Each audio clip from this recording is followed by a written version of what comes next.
नमो तस्स भगवतो वरहतो सम्मा संबुद्धस्स. नमो बुद्धाय. जय भीम मंडळी. पुन्हा एकदा आपल्या सगळ्यांचं स्वागत आहे धम्मसंगायांच्या या यूट्यूब चॅनलवर. मी धर्मपाल साळुंके आपलं स्वागत करतो. बरेच दिवसानंतर परत एकदा आपण आज पासून धम्मसंगायांच्या या प्लॅटफॉर्ममध्ये परत एकदा खूप चांगल्या प्रकारे एक नवीन सिरीज सुरू करत आहोत. आणि आज आपण ही जी नवीन सिरीज सुरू करत आहोत आजच्या दिनविशेषच्या निमित्ताने, आज आहे धर्मसेनापती पंत सारेपुत्त आणि त्यांच्यानंतर धर्मसेनापती महामोग्गल्यांन यांची परिनिर्वाणाची ही अमावस्या आहे. पाली साहित्यामध्ये आपल्याला याच्याबद्दल खूप चांगली माहिती मिळते. कशा प्रकारे त्यावेळेस बुद्धांच्या वेळेस काय काय घटना घडलेल्या होत्या. याच्यामध्ये लोकांमध्ये खूप सारे भ्रम सुद्धा आहेत की महामोग्गल्यांचा परिनिब्बाण असा का झाला. बरोबर प्रश्न आहेत. मग खरंच त्यांची हत्या झाली का, मग पुढे काय झालं, याच्यावरती पण लोकांनी खूप साऱ्या स्टोऱ्या बनवलेल्या आहेत.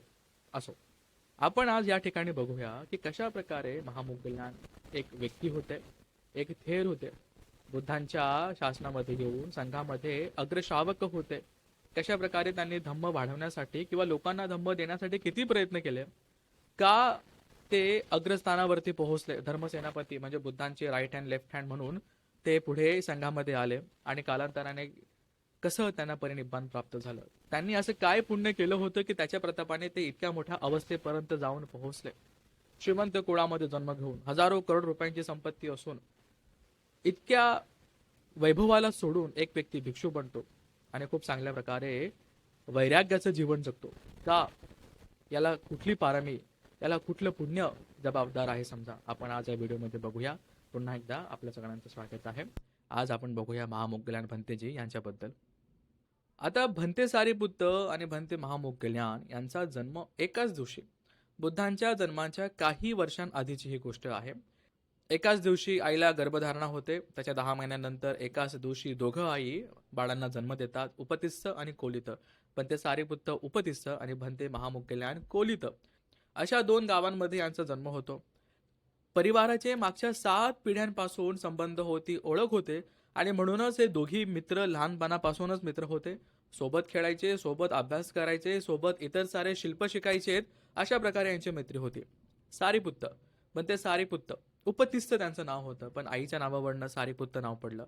त्याच प्रकारे बनते मोग्गल्लान कोलित, कोलित त्यांचं नाव होतं, पण आईच्या नावावरून मोग्गल्लान नाव पडलं. मोग्गल्लान. आईचं नाव होतं मोग्गल्ली, मोग्गल्ली. लहानपणी जेव्हा महामोग्गल्लान भंते यांची आई लहानपणी भरपूर उलटी करत असे आणि म्हणून घरचे लोक म्हणायचे मा उग्गल्ली, मा उग्गल्ली. मा म्हणजे नको नको, उग्गल्ली म्हणजे उलटी करणे, मा उग्गल्ली. असं करत करत त्यांचं नाव मोग्गल्ली असं पडलं. आणि जेव्हा भंते महामोग्गल्लान लहान असतानाच कोलित नाव होतं, पण कालांतराने त्यांना मोग्गल्लान असं नाव पडलं. आणि मग संघामध्ये आल्यानंतर त्यांच्या पारमीमुळे, त्यांच्या कर्तृत्वान वृद्धीमुळे त्यांना महामोग्गल्लान असं नाव पडलं. राजगृहाच्या मगध राज्यामध्ये, राजगृहामध्येच हे दोघं गावं होते. उपतिस्स म्हणजे आजचं नालंदा. अशा प्रकारे राजगृहामध्ये, राजगिरीच्या आसपासच हे 2 गावं होते. ब्राह्मण कुळांमध्ये, श्रेष्ठ कुळांमध्ये, श्रीमंत कुळामध्ये, खूप साऱ्या धनाने, खूप साऱ्या वैभवाने श्रेष्ठ अशा कुळामध्ये यांचा जन्म होतो. खूप संपत्तीमध्ये यांचा जन्म होतो आणि खूप चांगल्या प्रकारे यांचं बालपण गेलेलं असतं. खूप सारा अभ्यास केलेला असतो. दोघं भरपूर हुशार असतात. अशा आता लहानपणापासूनच हे दोघं सोबत अभ्यास करायचे, सोबत खूप साऱ्या विद्या शिकायचे. आणि जिथे करमणुकीचं काही साधन असेल, खेळणं असेल, कूदणं असेल, मस्ती करणं असेल, लहानपणापासूनच करायचे. कालांतराने आता त्यांचं वय होत आलेलं आहे. बरोबर सोबत मस्ती करत असताना, सोबत अभ्यास करत असताना म्हणा किंवा इतर मनोरंजनाचे जे इतर उपक्रम होते, साधन होते, त्याच्यामध्ये आता त्यांचा काही रस येत नव्हता, इंटरेस्ट जास्त जागत नव्हता. आणि एका वेळेस असा एक प्रसंग असतो की गावामध्ये, शहरामध्ये त्यांच्या काहीतरी एक मनोरंजनाचा कार्यक्रम चालू असतो. उपतिस्स कोलित एक दुसऱ्यांकडे बघतात आणि त्यांना त्यांच्या चेहऱ्यावरती एक वेगळाच भाव दिसतो. आज त्यांना त्या मनोरंजनामध्ये काहीच रुची नाहीये, काहीच रस नाहीये. त्यांना हे निरर्थक वाटतंय.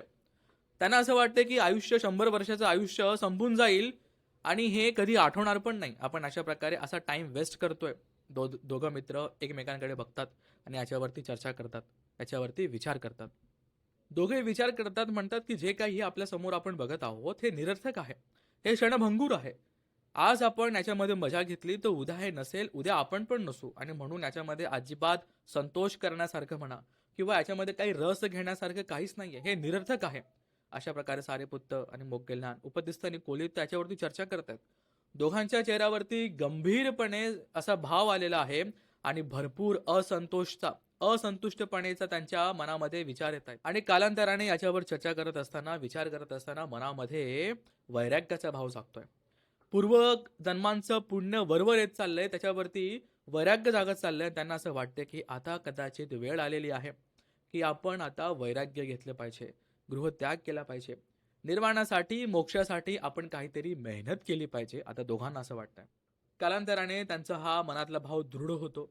त्यांना वाटतं की नक्कीच आपण आता वैराग्य घेतलं पाहिजे, गृहत्याग केला पाहिजे. आणि नंतर काही दिवसानंतर आई वडिलांची खूप चांगल्या प्रकारे परमिशन घेतात. बरोबर, संघामध्ये सामील होण्यासाठी आपल्याला घरच्यांची परमिशन लागते.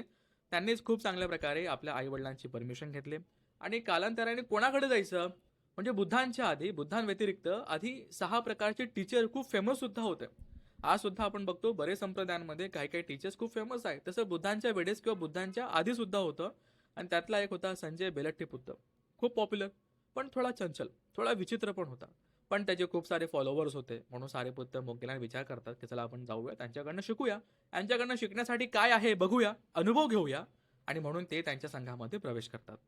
आता हे लोक ह्याच्या नवीन टीचरकडे आलेले आहेत. हा एकदम विचित्र प्राणी आहे, अस्थिर मनाचा आहे.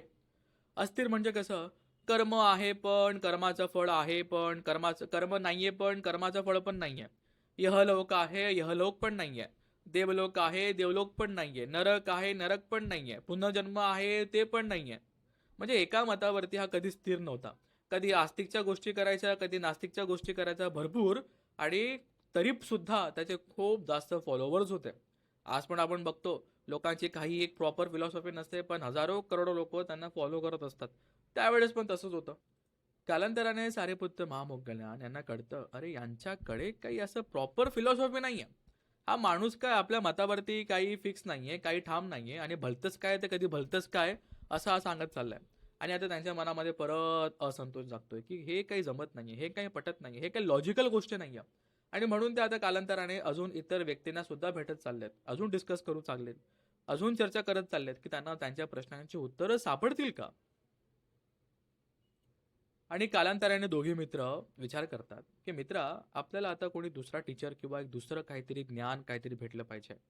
परस्पर दोघं एकमेकांना प्रतिज्ञा देतात किंवा वचन देतात अशा प्रकारे की मित्र, जर तुम्हाला, सारेपुत्र म्हणतात मोगलांना, तुम्हाला जर कोणाकडनं काही धम्म मिळाला, काही ज्ञान मिळालं, मला तुम्ही नक्कीच येऊन सांगा.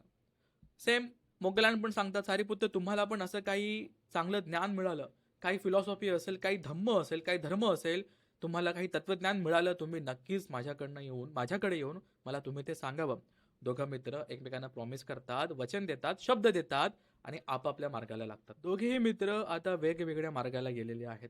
कुणाला काही धम्म सापडेल का, काही तत्वज्ञान सापडेल का म्हणून. कालांतराने इकडे आता आता दुसऱ्या ठिकाणी भगवान बुद्धांनी संघ स्थापन केलेला आहे. आणि भगवान बुद्धांनी सांगितलं, चरत भिक्कवे चारिकं बहुजन हिताय बहुजन सुखाय लोकानुकंपाय. अशा प्रकारे बुद्धांनी आता भिक्षू संघाला सांगितलं की तुम्ही आता लोकांना धम्म सांगायला जा, कोणीही एकाच मार्गाला 2 व्यक्ती जाऊ नका, असं बुद्ध सांगतात.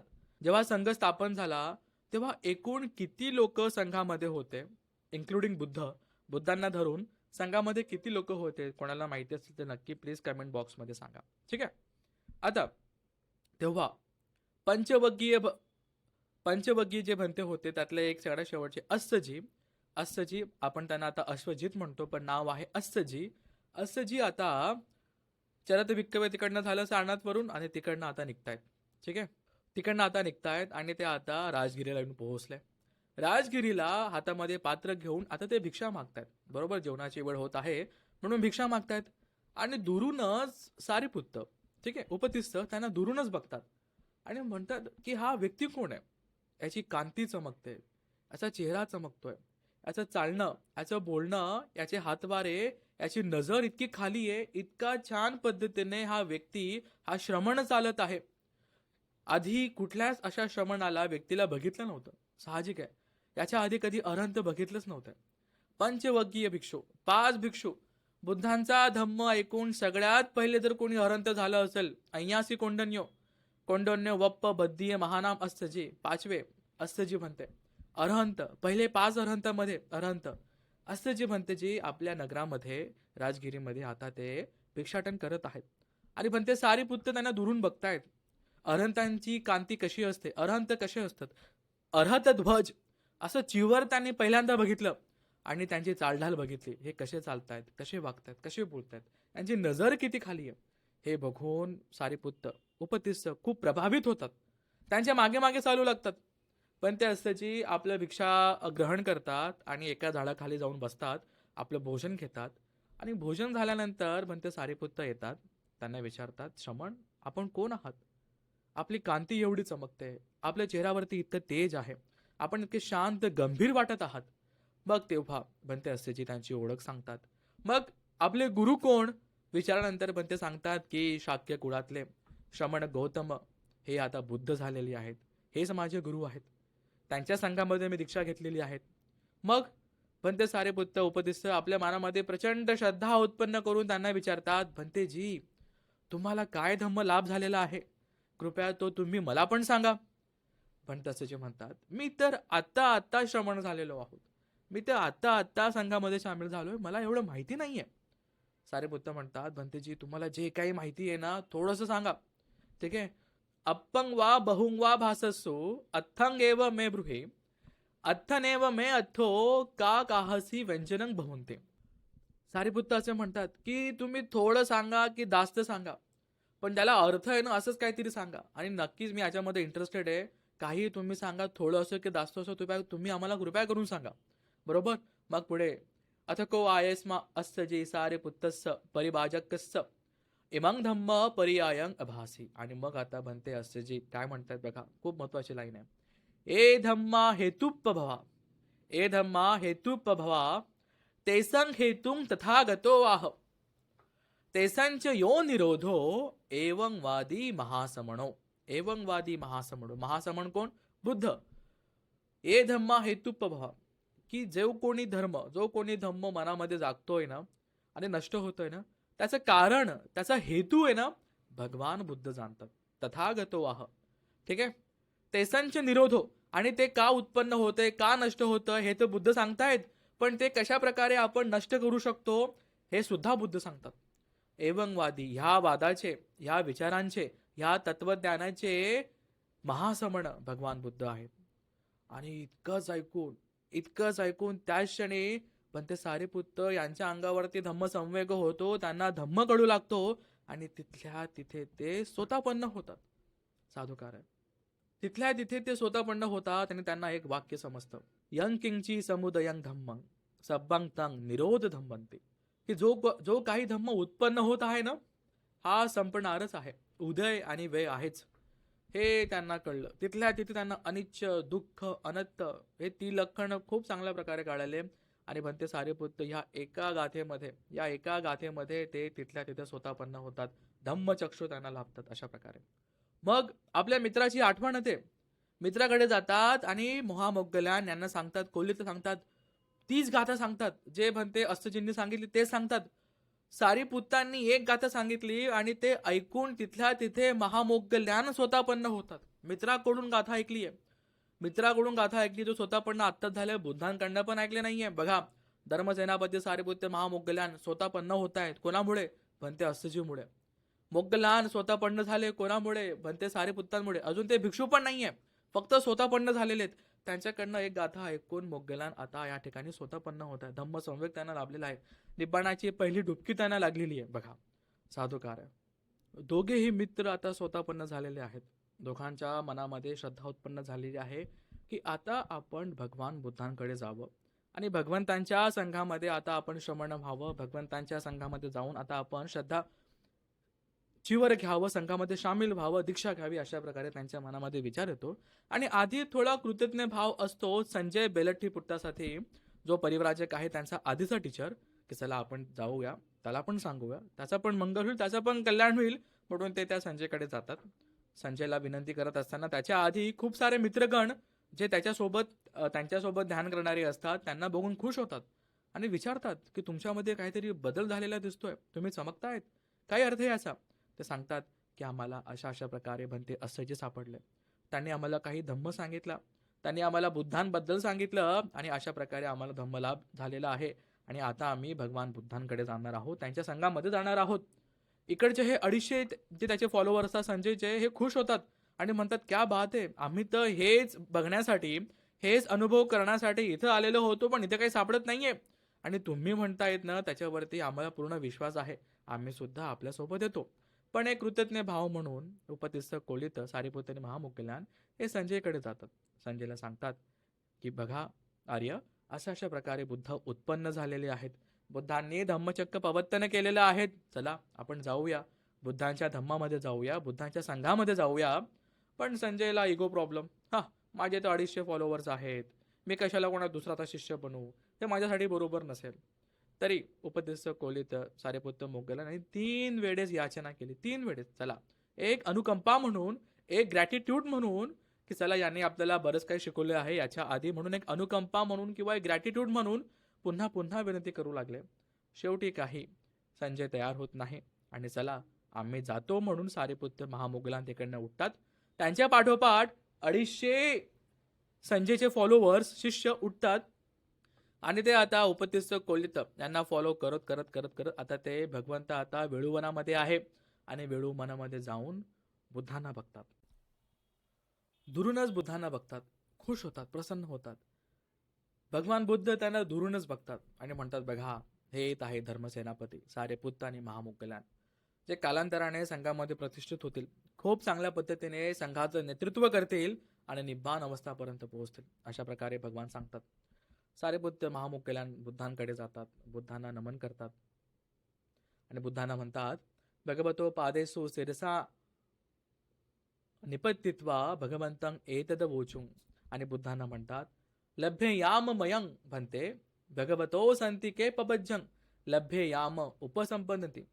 की भगवान तुम्ही आम्हाला पबज्जा द्या, तुम्ही आम्हाला उपसंपद द्या, तुमच्या संघामध्ये आम्हाला सामील करा.